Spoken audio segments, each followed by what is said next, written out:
Orang yang dermawan tidak pernah miskin dan tidak pernah fakir. Semakin gemar dia bersedekah, semakin diangkat rezekinya. Kenapa? Karena kita sebagai khalifah dititipkan rezeki, kalau tidak amanah pindahkan ke yang lain.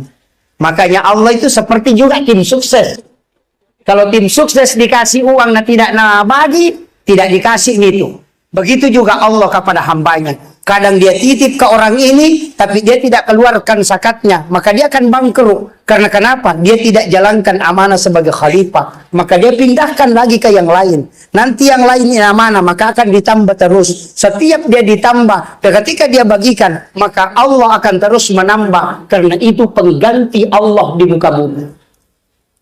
Makanya hati-hati ketika diberi rezeki dan tidak membagikan ke yang lain. Kenapa? Karena Allah akan memindahkan rezekinya ke yang lain. Karena kita tidak amanah dalam menjalankan tugas sebagai khalifah di muka bumi. Apa kata Nabi? Jangan khawatir ketika lebih kau sedekahkan. Karena Allah akan berikan yang lebih banyak lagi.